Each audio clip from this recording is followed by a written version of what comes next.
Jackson with Max and Brent, unlocking the minds of the industry's top real estate professionals.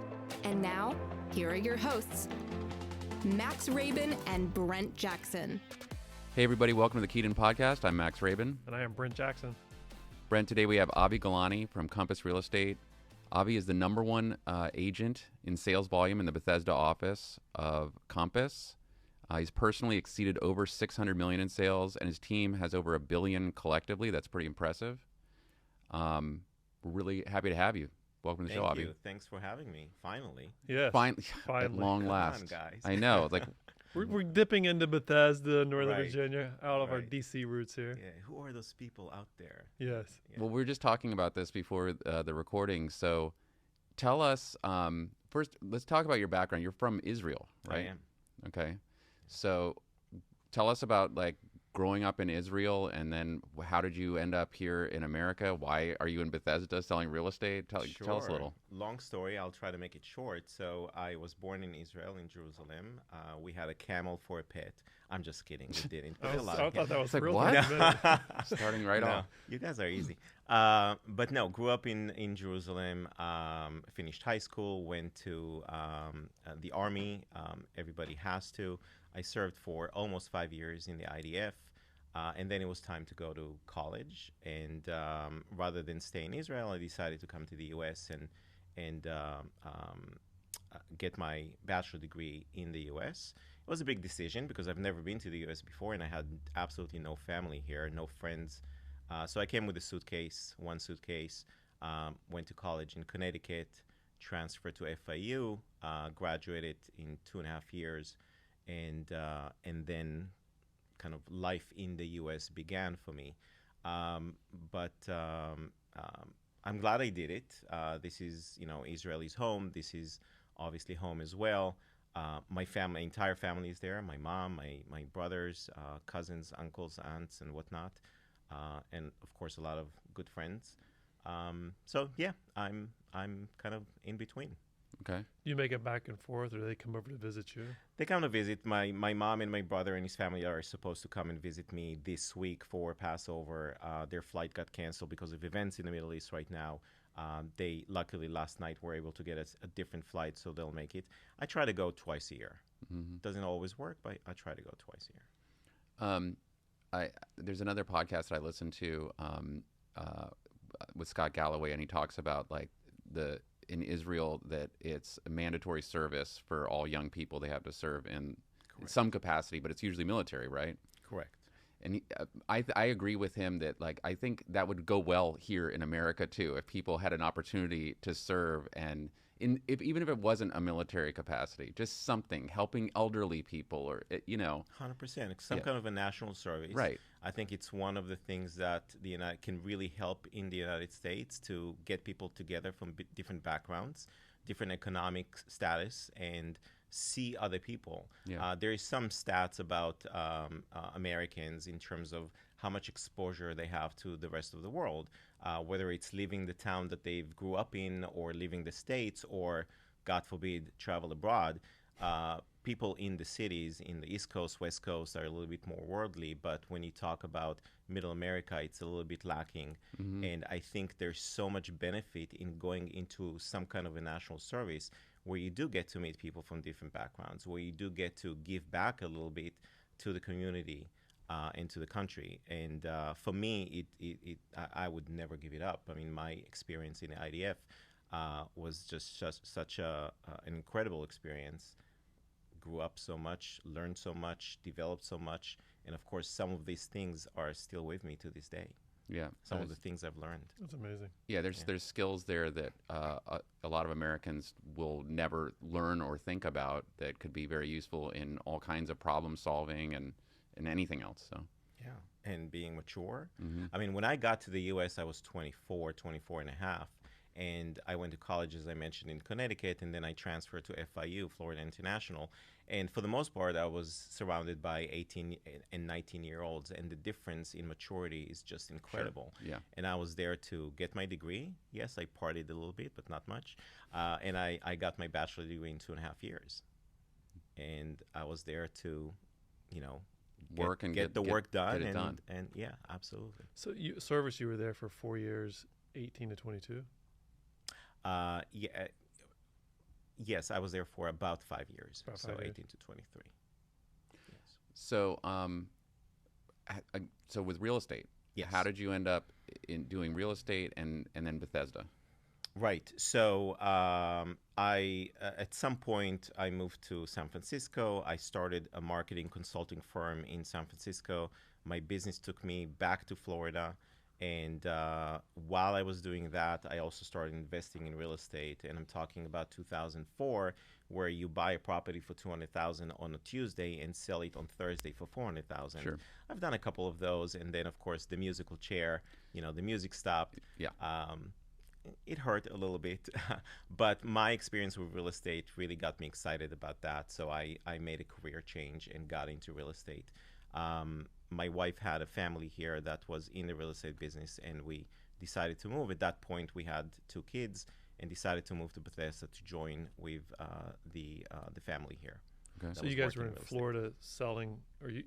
I Personally. started for a very short period of time in real estate in Florida, initially as an investor, but then I got into the business and moved to Bethesda in 06, Which early market 06. in Florida?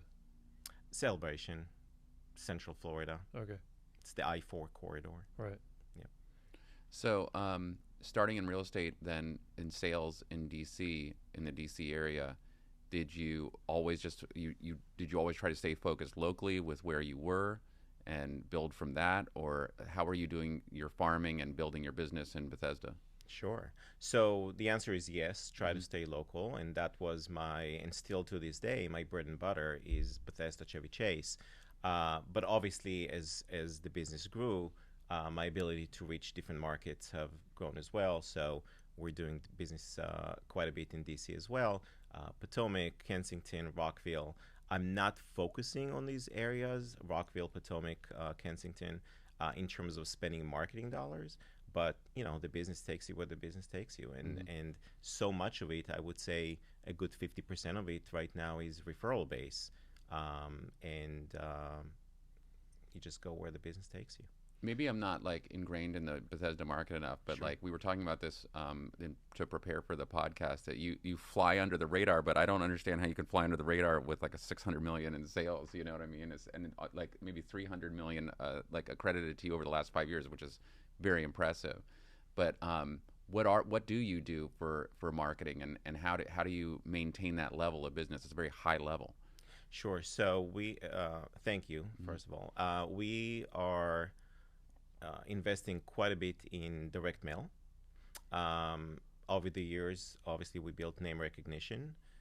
So people see the signs, they see the mailing pieces coming in the mail, and I can talk more about that. But they see the name, it's a repetition. And when somebody doesn't have a close connection to a real estate agent that they know they're going to go with, then we get the calls. Right. So I would say, I just mentioned that there's 50% referral base. The other 50%, roughly about, is name recognition. And that's exactly where I wanted to be. I wanted my business to be a very strong referral base business for my SOI, for my past clients and whatnot, and then have such a good name recognition business that the other 50% of the business comes from that side. And these are people that I've never met before, but they know the name, they recognize the name. Right. So direct mail has been a very big part of it. There's other things, but I would say that's a very strong effort on our end. So when you're doing direct mail, can you kind of break it down for our listeners? We do a lot of direct mail too, but we're all over the map. Are you in a couple of different neighborhoods, a couple of blocks, or is it your clients? we're actually obviously we started small, but now we're about 9,000 households, which is a pretty big farm. And then if we go into the details, I broke it down to, I have different lists. I maintain a lot of lists. One list is the luxury bracket, and I have different pieces that go to that sub-market, if you will, because I've made it a point to pursue the luxury market in Bethesda, in Chevy Chase, in Potomac, in Northwest DC. So we have different lists, and we target different subcategories of the market in different ways. And the other thing I would mention is that we're very data driven. So at least once a year, that's the big report. So I write a report, I analyze the market, I do a lot. I didn't bring samples with me, but I'm happy to. It's also on the website. You can see a lot of analysis of the market, a lot of different viewpoints, trying to understand the trends, try to understand why something that's happening is happening, trying to give a little bit of insight into where the market is going and what we can predict that might happen in the following year. So that big report is sometimes I've had 6 pages, 8 pages. I'm talking about full thing. We print it out. It's a very nice piece, and that goes out to 9,000 people. And that kind of generates, start the year with that big push, and then into the spring market. And that's a yearly piece that you put out? That's a yearly piece, yes. So your touch points on the luxury market, how many pieces are they getting on a yearly basis? The luxury market? If I remember correctly, 6 times annually. 6 times annually? Mm-hmm. In the list, are you pulling the list? Or Yes. You're pulling the list? Pulling the list. So some of these markets, I'm assuming they're going to cross-promote, assuming there's a luxury. Is there a price point that's luxury? Because like maybe Kenwood or Edgemoor or Right. Bradley Hills. Obviously, as you can imagine, it changed over the years, Sure. right? Our price point used to be much lower than what it is today. Right now, we've seen incredible appreciation in Bethesda. I was here for the kind of the end of the 2006, 2007 boom. And then in 2007, it kind of, the Great Recession happened. We had a little bump during the 2010s, and then a big bump with COVID. So, and that's something that I talk about a lot in my market analysis. I talk about affordability and, the number of homes in Bethesda, just as an example, that have sold under $1 million. And I did a 10-year analysis of that submarket for single-family homes. And it's a segment that's absolutely disappearing. Yeah, it's shrinking to nothing. Shrinking to nothing. And it's just incredible to see that. So to your question, it used to be 2 million. It's no longer the case, Mm-hmm. right? Now we're looking at 2.8 or even 3 and above Mm-hmm. as a luxury market. Some of them are not even luxury. I mean, I wouldn't, some of them are just cookie cutter homes that you go into. I don't mean any offense by it, but they are. Those arts and crafts and, they come. So that's the new norm. That's 3 million. I'm thrilled about it, of course, but that's the new norm. So now we're talking about 3.5 and above, Right. as a luxury market, the upper bracket. Just curious, like, what happens if somebody calls you, they have a $500,000 condo in downtown Bethesda? Do you refer Amazing. that out or you take it? Yeah. No, so refer it out to someone else on the team, Or, maybe, yeah. But I'm working with everybody. Yeah, I have a team. I give, if somebody's coming in and I'm like, I've got too much going on. So yeah, the leads go out to team members. Tell us about your team. Yeah. It's a small team. So early on, I decided that I do not want a large team because I'm not a manager. I'm more of a coach in my personality. So I don't want to manage a lot of people. It's a small team. It's always been a small team. I've got one assistant, office manager, if you will. My wife is actually a graphic designer. She does all of our marketing in terms of the design of the pieces that we send out and email marketing and whatnot. And then I've got Chris Feldman, who I know and adore, and she's been with me for a long time. Diego Cito, been with the team for 5 years, and Tim Phelps. So it's really just 6 people. Okay. Yeah, that is a small team. Small team. Those are big numbers for a small team, too. It's You're true. crushing it. So in terms of your team structure, so like let's talk about that. So if you're getting a lead for a $3.5 million house, are you bringing in one of your other team members to assist on that, or are like when you go to the listing appointment, how do you run the listing appointment? Sure. No, I go by myself. Okay. I meet with the client. It's usually about an hour and a half to 2 hour meeting, initial meeting, consultation. I do a lot of homework before, And I have my listing presentation, which is something that we've developed over the years. It has a lot of data in it. As I mentioned before, I'm very data driven. So I show up very, very well informed and very prepared for the meeting.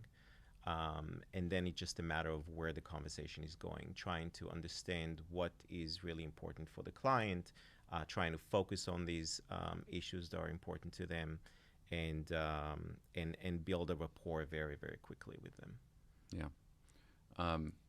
So I've been working with Jonathan Taylor for since the beginning of my career, and so the way we work is I do go on a lot of appointments with him. Okay. Like he brings me as his backup for like the marketing and the technology and also a lot of the data stuff. Okay. But I do a lot of listing appointments for my stuff on my own. Okay. And I like that too. I like just building the rapport, and I try to be as well prepared as possible too. And like, but for you, if you're going on a lot of these appointments in Bethesda, like you really know that market down. Like you must spend a lot of time studying that Montgomery County Bethesda market. If you've got the data driven pieces and everything, I'm assuming you're spending a lot of time. I think Bethesda is not unique in that sense because every market has its nuances. Mm-hmm. When you go to a listing appointment, you better do your homework ahead of time. The last thing I want to do is being, caught up in a situation where I don't have the answer for my clients or they're for the ask. prospect. They're gonna especially ask. When questions come up, you want to be prepared. You want to know what's sold in the neighborhood. You want to know what's sold in the general area, not just the specific neighborhood, in their price range. You want to understand trends in the market. You want to be able to predict what a buyer might think about their property and how they're going to react to different things. Kind of come prepared for with things of what might an objection be and how you're going to tackle it, right? So there's just an enormous amount of information that is being shared with the client. Obviously, we also listen, very good listener. And you have to be, I think, in this business. You absolutely have to be a good listener. So it's a combination of a few things. Yeah. But I to your question, when I go to listing appointments in DC, which I do every once in a while as well, because we do have, I would say, 20% ish of our business is DC business, mm-hmm. Which is great. I would love for that segment of our business to grow as well. But you've got to come prepared. Are you finding those? So you're going into DC to get business. Are you finding those clients are coming over the line into Montgomery County or absolutely. Yeah. Yes. I would say the second largest group of clients that we get, buyers, are DC folks who have done the city thing and now they're ready to come to Bethesda, the sleepy town of Bethesda, right. And just for the schools, for the activities, for more house, whatever it is. Obviously, a big boost during COVID, right? A lot of people didn't want to live in condos anymore. But even today, and there's some stats. I'm not haven't looked into it, but that crime in DC is on the rise, and some people are affected by it. And all right, we've done the DC living. Let's move to Bethesda. This is more on a macro level, but I'm assuming one of your biggest competitors geographically is going to be like Arlington County and Fairfax County. Like, why do you think Montgomery County is better than Northern Virginia? That's a good question, and I'm not ready to say that it necessarily is better. I just don't know enough about the Virginia market. Honestly, I'm not licensed there, and I'm not selling there. You're not personally. I'm yeah. not. Okay. Get me to cross the rivers. What do you ever get a buyer that says that? It's like, oh, I'm leaving DC for whatever reason. I've done the city thing, but I want just a different lifestyle. Yeah. And in my mind, again, because I am a DC guy, I'm thinking, well, Arlington County, Fairfax County, Alexandria City is probably comparable to Bethesda, but I don't know. Maybe I don't know. Perhaps not. I really don't know. Honestly, I don't know. I can count on one hand the number of times that I went to Virginia to hang out. No, I'm serious, because I just don't know enough about that market, and being honest, and I wouldn't give a client advice about Sure. Virginia market because I just don't know it. Well, okay, so how much if you have those numbers, how much of your business is listings versus buyers right now? Me personally, or the team? The team. The team? Do you know? 50-50. 50-50? Mm-hmm. So what if are your other agents licensed in Virginia? One, yes. One is. So what if you have a buyer that comes to you from DC, which this could be the typical, it could be a Brent type of buyer, coming All over the map. Yeah, they're An like, agent's favorite. we lived in Capitol Hill, we've outgrown our space, we want to move we're thinking of either like Potomac or McLean. Sure, it happens. Right? Absolutely, it happens. Yeah. I'll tag team. Yeah. Okay. Yeah.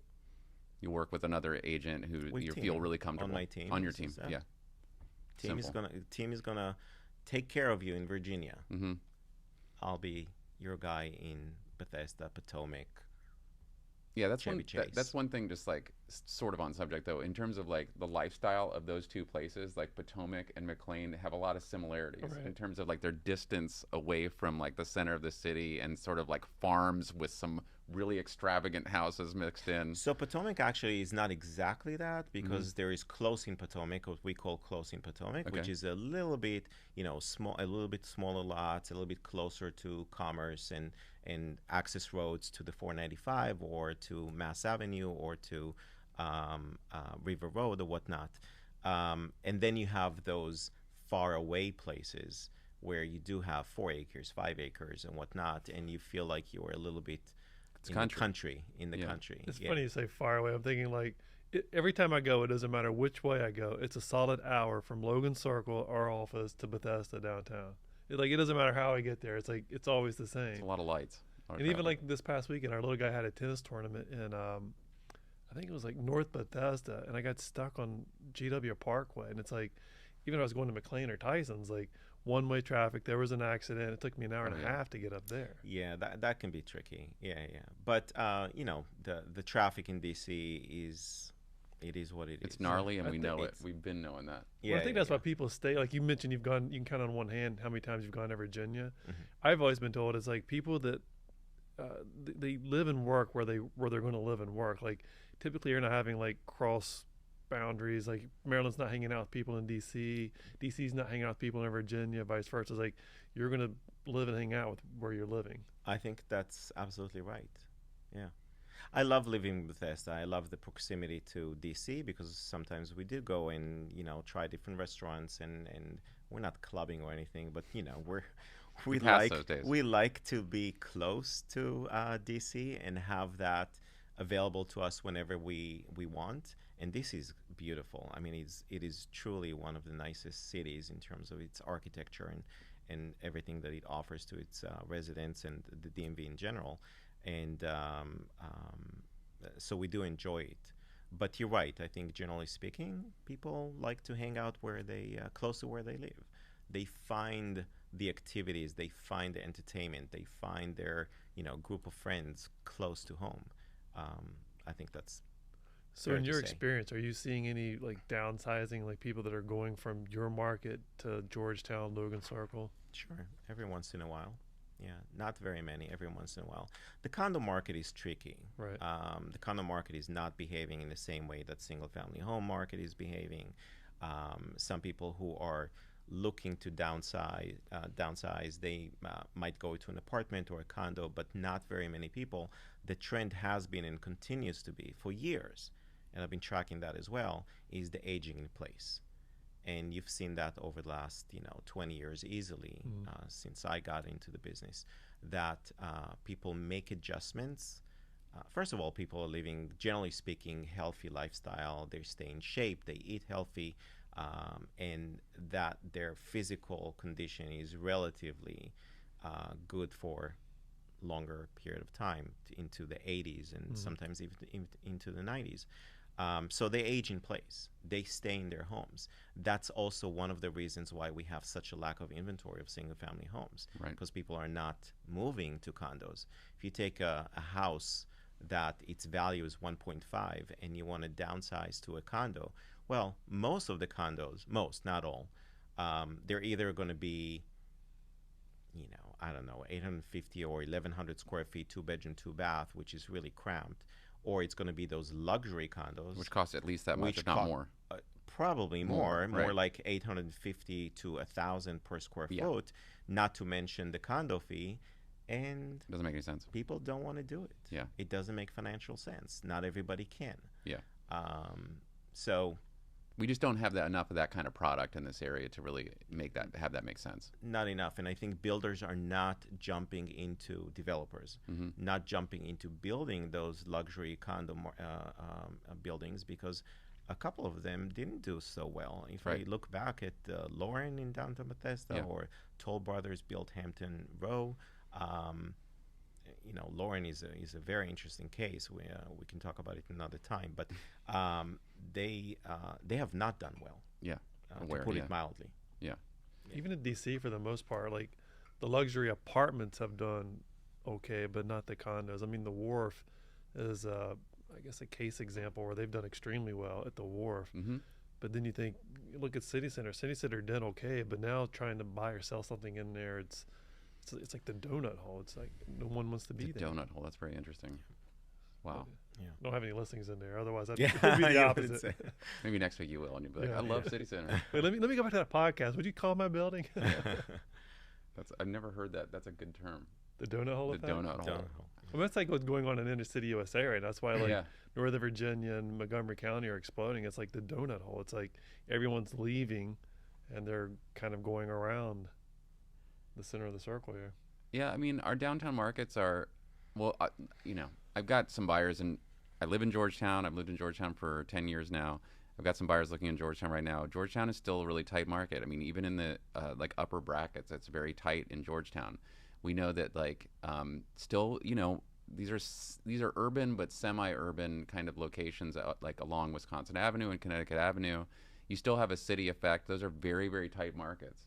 But let me ask you this question: Would that buyer have looked like 4 years ago in Logan Circle? My buyer for Georgetown? Right. No way. No. It's not.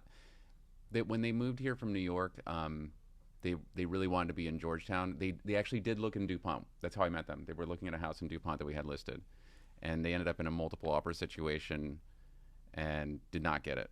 And they ended up buying in Georgetown, and now it's like they would not leave Georgetown. Yeah. It's like they've invested money into the place they bought.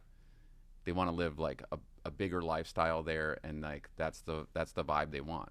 Yeah. They could, for the same price, like $4.5 to $6 million, they could have an incredible home in McLean or Bethesda. Yeah, but you know what I mean? Absolutely, but that's not how people shop. I Right. mean, it's obviously value is something that's very subjective. Totally. Right? What's value to me may not be value to you. That's why you live in Georgetown. That's why I live in Bethesda. And I think it's true for any buyer in the market today. And we have to remember that real estate, residential real estate, is hyper localized. Mm-hmm. I'll give you plenty of examples. That's why you need to know, as a real estate agent, really know the nuances, really know the market where you operate, and able to talk about it with your clients, whether it's be sellers or buyers, about those nuances and what makes a location what it is versus across the street, Totally. which is valued completely different. How do you explain that, right? But you can if you know the market, right? You can talk about it. You can explain those changes, those differences. So let's go back to your marketing, and obviously with the size of business, the book of business you're doing, how do you stay organized? Are you using CRM tools? It's amazing how many agents come in here and say they're just using Google Sheets or Excel. How do you must have a lot of names to keep track of. How do you do it? I pick a little pocket book, Little book? a little book, and I write in it. Yeah. No, so I'm with Compass, and Okay. Compass built this incredible CRM tool. So we've migrated everything. Until that point, at some point I was using Salesforce, but that didn't work. It was just too much. So we went to Google Sheets and whatnot, and had a system in place. I'm big into systems, so everything is very well organized, but everything has been migrated to the Compass CRM, which is very robust. I think they've done a terrific job with it. So that's where that's our hub. So do you go in there daily, weekly? I would say daily with my assistant. Like, Right. I'm not going there daily. but the team, I mean, the operation is. So and on the CRM, are you or your assistant doing like email campaigns out of that, or is it like a drip campaign? It's one of those automated, time to change your water hose. Or Yes something to like all. So it depends, but within the team, someone has a system where they do X, Y, Z. Someone else might do a little bit differently. So everybody operates how their own system that they've Right. developed within the tools that we have. So a little bit of everything, but our we use, again, because of the Compass technology, we use collections. There is an email component to the CRM, so we use that as well. Yeah, Sotheby's is rolling out. They've rolled out many tools for us Yes. over the years. Okay, and I know Compass does too. Like they change things, and Sure. but the most recent one that we have is your CRM plus marketing, and it's all they're trying to really consolidate these and wrap it into one to try to make it as easy as possible. This is here's one of my mini rants coming again. As I was telling you about the last episode, but I do not like having to relearn tools like this, when they roll out new products. And that's why I think a lot of agents have stuck with things like Google Sheets or Excel, because it's just like It changed all the time. Hey, try this. Hey, try that. Yeah. For sure. And I'm not an early adapter of those technologies. I'm letting them run with it, fix all the kinks in the system, and then if it's something like, there's no way that we can use everything that Compass is offering, because it's just too much. It's too much, and it's so people can pick and choose the things that really work for them. I've picked the number of tools that work for us, and I'm very happy with it. It's as I said, it's very robust. It's working well. But I'm not an early adapter of everything. So I'm not jumping on every new trend that people, and by the way, also social media. Excuse me, but. Oh, I wanted to ask you. So Oh my God, I can't. So I'd love to hear stand it. this. Like, what's your take on social media? Well, wait. Let me set it up, because so I love what you're saying about the direct mail. Yeah. And I can also appreciate the way that you're doing that in a very measured way, and with the location that you're working in, I can see how that really works. Mm-hmm. It can be a little more fragmented in DC, as you can imagine. Sure, absolutely. But in all those different residential subdivisions of Montgomery County, it seems like people could easily like pick up something, focus on it, and know that this guy knows what he's doing. I just for some reason I can see that. It's a way of life almost. True, I think Right? you're right. I think, and it's probably going to be harder to do the type of direct mail that I'm doing in DC. You have to pick a few buildings, and before you know it, you're up to $2,500, and you covered a corner of a street. Yeah. Right. And So you don't it's- even know who it's getting to. It ends up Right. stuffed in someone's mailbox in a condo. Right. 100%. Yeah. It's different in the suburbs because it's different. But social Yeah, media social. is something I can't stand it. I'm not on TikTok. I don't even have TikTok on my phone. I'm watching Instagram, but I'm not really posting much. My company, I mean, our group posts every once in a while something. Not me. I can't stand it, to be honest with you. I think it's important for our listeners to think about this, because the pressure that any marketing department at any brokerage puts on people to post and to do social media. There's so much pressure, and there's pressure obviously from social media itself, because we are the customer for them. Sure. The more content we create, the more money they make, and it's like an infinite feedback loop. It's like you got to keep posting, and it's exhausting. It's exhausting, and then it becomes more complicated. Right. Because you think like, well, now I've got to be more creative, and then people are these businesses are sprouting up of people who will create content for you, and it's all like here today, gone like seconds later. So I completely appreciate what you're saying about that. Yeah, I think it's a fool's errand. And now there will be people that for sure have built a beautiful business using only social media. God bless them, as they say. Mm-hmm. It's just not meshing with me very well. Maybe it's my personality. Maybe I didn't put into it enough to see the results come back. But I'm thinking about who's watching my social. First of all, Anyway, I don't want to get too much into it, but This guy doesn't like to do negative. He doesn't Yeah. go negative. right. But I know what I'm good at. I know what my strengths are, and I'm playing to my strengths. Yeah. And being on social media is not selling real estate. It's just not. I don't see it that way at all. Are you ever in a listing appointment and the seller's like, I want to be on these different platforms?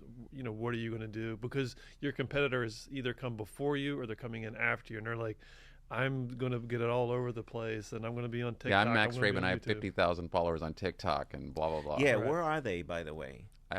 I don't know. Yeah, they're all over the world. They Yeah. might be some, people in Vietnam, and some people in Saudi Arabia, and some people who Or it just could be like to, it could be a bot phone in or someone's... people who like, 45,000 are bots. They're yeah, bots, or bots or whatnot. It doesn't mean shit. Excuse me. It Yeah. doesn't mean shit. Yeah. And by the way, 80% of them are other real estate agents. Yeah, that's Right. true. And yes, anybody can do, what do we call it, real estate porn, which is those beautiful photos of homes.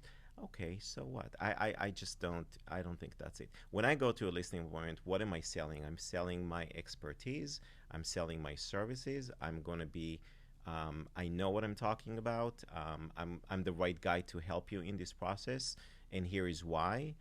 Here's my track record. Here is, the level of service that I provide. And again, building that rapport and I'm running a serious business. I'm not in the business of being on TikTok, Being viral, sensational. being viral. BS. The one thing I found about social media, I mean, I have to fact check everything. I mean, I follow sports, politics, news articles, whatever. Sure. But I don't know if it's true sometimes. And then I have to go back to like Google to like fact check to make sure what I just saw on Facebook or Instagram is legit. That's a whole. Oh That's my another gosh, thing. that's the kind of worms. Like the level of, well, people are just not well informed. Let's But it put comes this way. across in our industry too, because the other thing is like 100%. you can be at a gym and they're like, oh, I just saw so and so.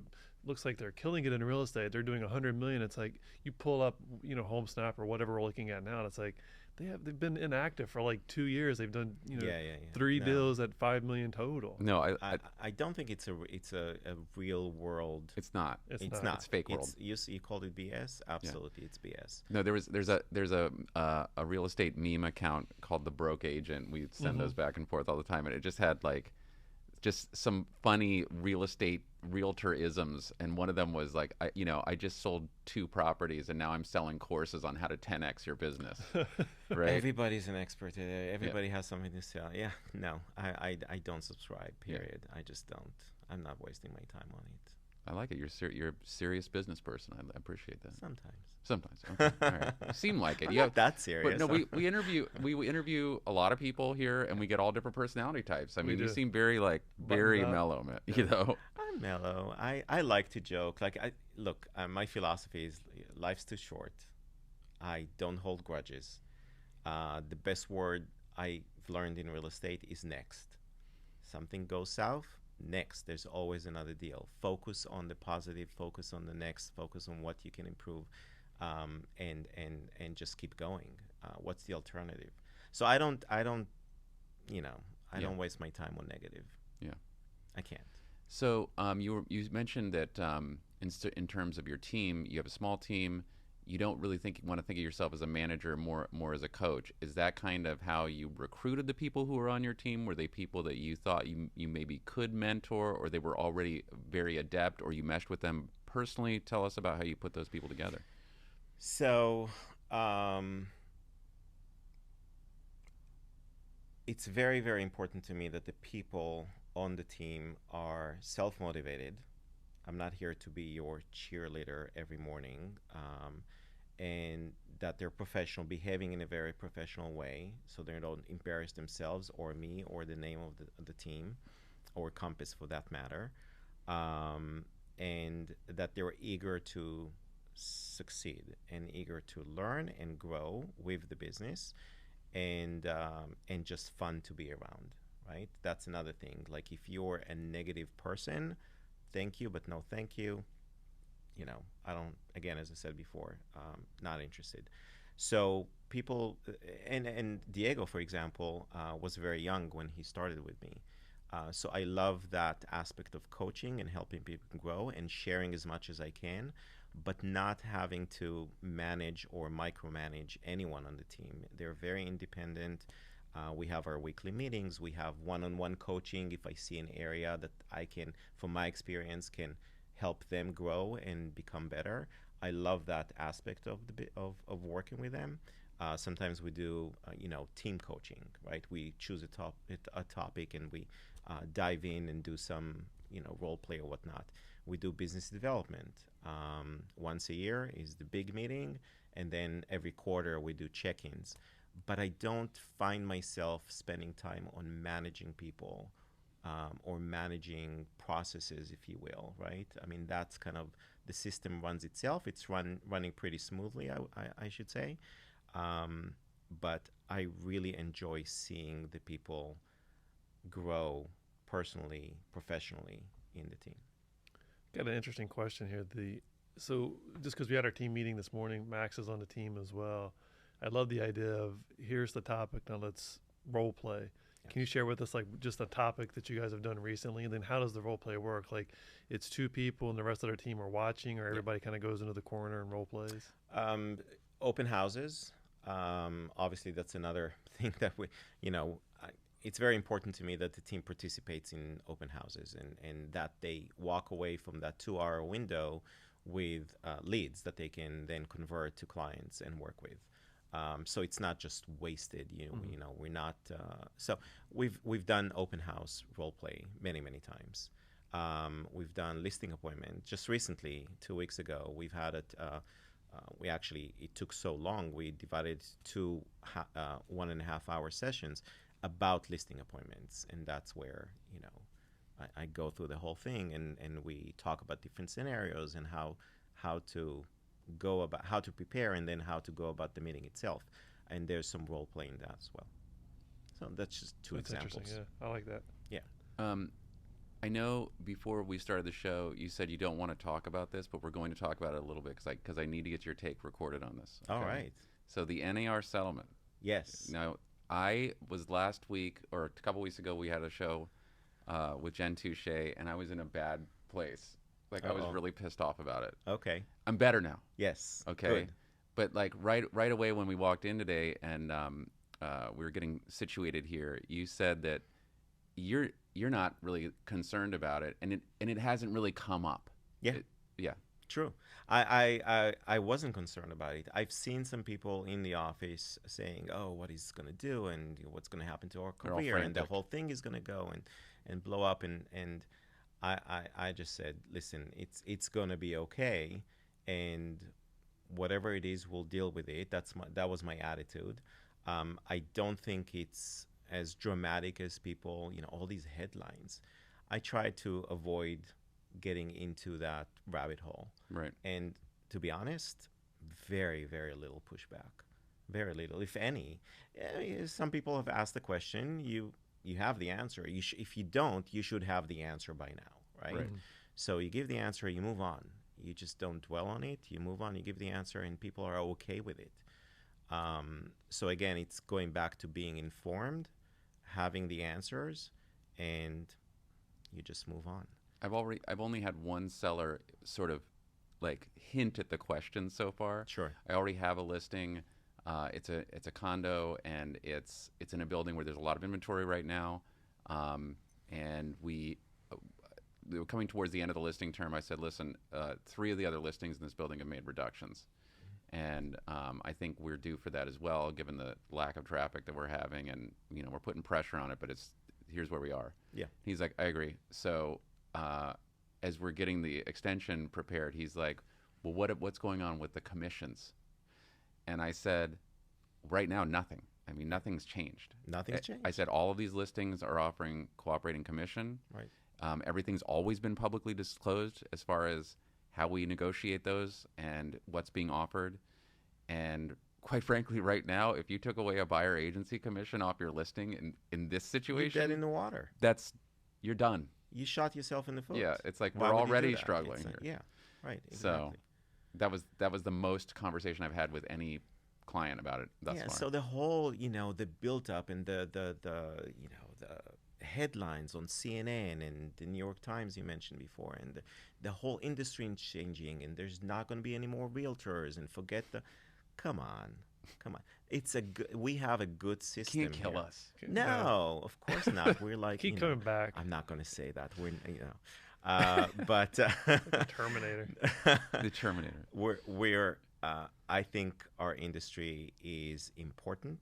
I think we're providing a very valuable service. I think in this area, which is a little bit more educated, a little bit more sophisticated, if I can say that. I hope I'm not pissing off anybody. I think people get it. We provide a very, very important service. And I think for the most part, people do see it and appreciate it. I agree. Yeah. I mean, So, the people that I've worked with, except for one who gave me a bad Zillow review, I think pretty much everyone I've ever worked with was extremely pleased with the value of the service that we provide absolutely. and understand how it's related to the values of everything in the entire real estate market. What would the market be? We are part of the equation. Yeah. Absolutely. Yeah. And we play a vital role in it, for sure. Is this a topic that you guys have discussed in your team meeting and role played? We have discussed it, and we actually sent an email out to all of our clients, all of our SOI, addressing it one time, done. Yeah. That's it. If it comes up in conversation, again, you should have the answers ready, Right. but don't make a big deal of it. Just give the answer, move on, change Totally. the subject. It's just, so far, it hasn't been an issue at all.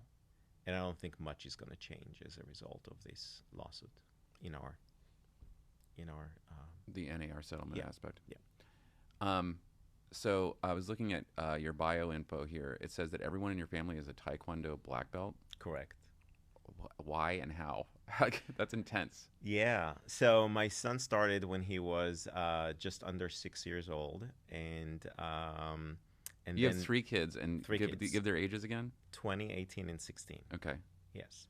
So he was going to. He started Taekwondo when he was the youngest back then. He was under 6 and did really well and liked it. And my wife decided to join to do it with him. And then my 2 daughters joined as well. And I would go and watch them and kind of, it's really exciting. But they stuck with it. And my wife got to a 3rd degree black belt. My son had a 2nd degree black belt. And my 2 daughters, after the 1st degree black belt, they stopped. I was just watching and enjoying seeing them. So you don't have a black belt? No. Oh, I thought for sure. Oh, you thought me I too. thought the story was No, going to be. no, So I I'm know. watching them going like, hey, I can do that. And then you became the most intense of all of them. No. Because that's what would happen to me. I know. Really? Yeah. Okay. No, I was just watching them, and That's great. Yeah, I never got into it. Okay. Yeah. That's amazing. It is. Another question going back to your clients. So you mentioned you're going back to the marketing side of things real quick. Yeah. You're touching this high-end luxury buyer or seller 6 times a year. So are you doing anything special for your clients on a more regular basis, or a more custom piece, or client appreciation party? Okay, so client appreciation party. I was toying with it. I've done once an event. I'm not into that, honestly. I like hanging out with the people I like hanging out with. I like my clients. I love my clients, but no. Not The in a answer big is no. social Not on the gathering. no. Right. So custom pieces, yes. Mhm. The answer is yes, because again, it's I'm tailoring my pieces to the audience, both in terms of the message, but also in terms of the piece itself that's going out to them. So yes. And what about holiday gifts? On a very small scale. Small scale? Yeah. I know we're far away from the holidays. I always like to start ramping up my ideas early on. I know some people go a little nuts with Right. it. I never did. Yeah, we keep it pretty tight. We have a list of 20 people, and we just do something edible, cookies, cakes, pies. But then the Yeah. issue becomes, if we get them door delivered and they've, they've gone for the weekend and the cookies are outside Right. in the winter Or and a it's pie, cold yeah, and or it's you raining. deliver a pie and it's sitting out. Yeah, Right. yeah, yeah. So, I've done it over the years, but I'm not a big fan Right. of those things. Topical for our current market as well. I think that I think I know where this is headed, but especially in the market you work in, it's still inventory driven, low inventory market, 100%. very, very high demand, even with interest rates still, we'll call them elevated. I mean, we were in an extremely low interest rate environment for a period there, which was kind of an artificial moment, I think, in terms of the value of money. Yes. And as we entered into 2024, we find that buyers are going to have to start getting more comfortable with these higher interest rates because it's kind of the way it is right now. Yes. Do you have any other predictions about our marketplace here? I really don't see, I don't know where the inventory is going to come unless there is some kind of interest rate adjustment, which I don't think is coming. What do you think about the current market and the economics of it? So again, I wouldn't say that there is one statement that encompasses all of the market. You have to start breaking it down to the different types of markets. Downtown DC behaves differently, very differently than the Bethesda single-family home market. The luxury condo market behaves differently from whatever else. So you have to be. I'm not a fan of talking in general terms. Because really you have to understand the different types of markets or subcategories of products. But I think interest rates will come down eventually. When I say eventually, I'm talking about the next year and a half. I don't know, before the elections, after the election. I don't know. It's hard to predict those things. But generally speaking, is it going to eventually settle around 5 to 5.5%? I think yes. I think the answer is yes. How long does it take us to get there? Who knows? But I'm thinking a year and a half, and then we'll be at that level, which is a pretty comfortable level, kind of a normal level. The inventory is going to continue to be low. There's just There's no way for it to increase. Really. No, there really isn't. So I think that has been the driven factor for our market for a very, very, very long time, and I don't see that changing. So, and again, I'm talking about the single-family home market. Yep. It's going to be low inventory, and that's really, if you look at 2022, after Q1, which was the height of the COVID market, and then things, started slowing down. 2022 and 2023, which were not strong markets, that significant drop in the number of buyers in the market because of the inflation and the high interest rates, we didn't see price reductions across the market in any significant way. If anything, based on my analysis of the market, there was still appreciation, not a big appreciation, but there's been appreciation. Mm-hmm. And the single reason why we were able to have a very stable kind of keep the values that we've had is because of low inventory. Mm-hmm. And that is the decisive factor for our market. That's it. So always watch the inventory. Yeah. Avi, thanks so much for coming out today. It's been a pleasure. Thank you so much. Awesome. Brent's got rapid fire questions for you. Oh, God. Okay. 5 easy questions. So what is your go-to restaurant up in Bethesda for those that like to venture outside the Give district? us all the Bethesda, every secret you got. Bethesda. The number of restaurants that opened and closed. Oh, my God. I like Persimmon Restaurant. It's on Wisconsin. It's been there for a long time. Excellent food, really is quality food. It's very small and intimate, so I think that's a great spot. What is your after dinner or after hour work drink? I don't drink very much. Oh my God, I don't drink at all. No, I drink. So I would drink, a glass of whiskey. But I'm not drinking every day. It's like when I have friends over, I'll have, The occasional go-to drink. The occasional go-to drink. Old fashioned when I go out, whiskey on the rock, at home maybe, but that's about it. What book are you currently reading, or would you recommend to our listeners? I think Atomic Habits is a book that actually left a pretty good impression on me in terms of the logic of what the author is talking about, and I've tried to implement that a little bit here and there. I think it's a very, very well written book. I got to revisit that one. You read it? Have you read it? I find myself revisiting actually a lot of these books, like the self-help type books or the business-focused books. Right. We forget some of these things. Oh, absolutely. You read one thing and then you're on to like 2 other books, and I like rereading the good ones. The good ones. Yeah. Are Absolutely. you guys reading or doing audible? Both. Both. Yeah. Yeah. I mean, I listen to some Audible. stuff and I read some Yeah. stuff. Yeah. Look, all these books have a lot of good advice in them. It's hard to and take there is everything. no way that you're going to implement everything. That's right. If you take 1 or 2 things from each book and you try to implement them, even if it's not long lasting, well, the idea is that, talking about Atomic Habits, right, is that you implement and then you stick with it, right? Even if it's a small change, has a big impact in the future. But take 1 or 2 things that you think, okay, I can do that, and just do it. Yeah, I also think that some people are intimidated by the book thing. I don't always necessarily have to be like a front to back kind of reader. Like you can always pick something up, here and there. Right. It doesn't have to be like I have to finish this book. That's me. Yeah, there's a ton of information in there, especially with a lot of these more like pop psychology, self-help. Oh, sure. There's a ton of them. Yeah. They're not all great. Right. But there's some good stuff there. Yeah. I agree. One book that I would say I read some years ago and stuck with me is Good to Great. Good to Great. A lot of people know it, right? I mean, it's one of those.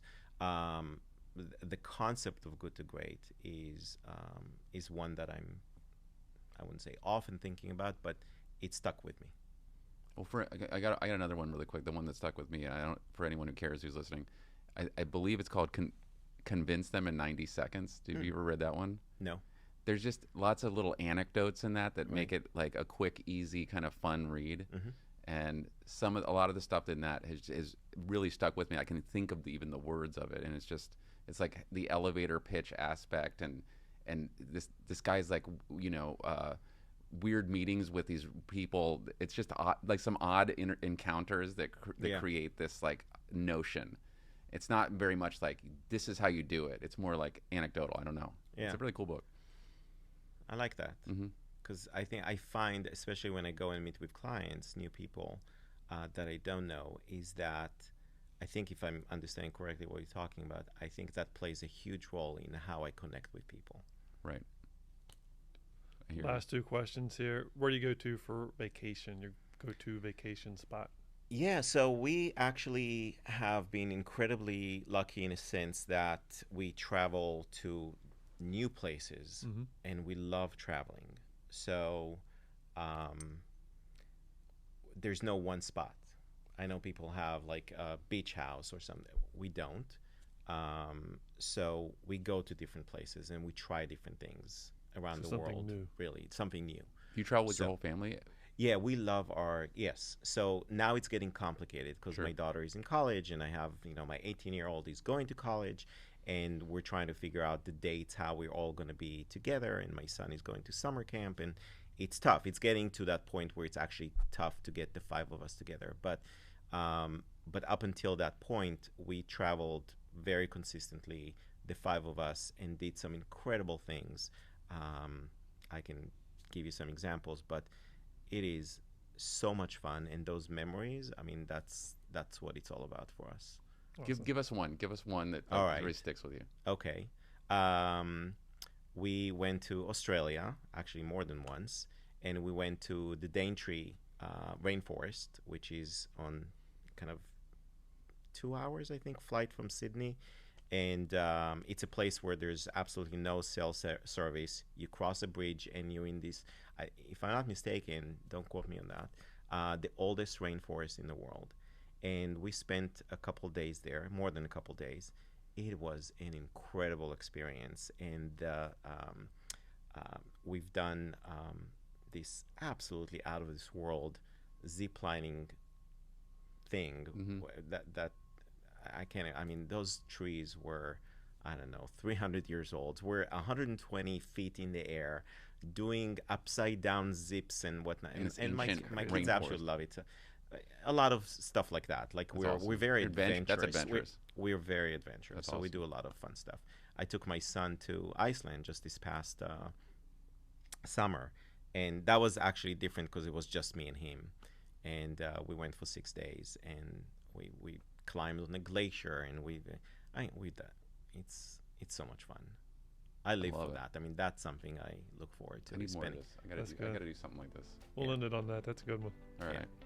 Well, Avi, thanks for coming down. Thank you. Absolutely. Thanks for having me. Appreciate it. Enjoyed it. Thanks. Thank you.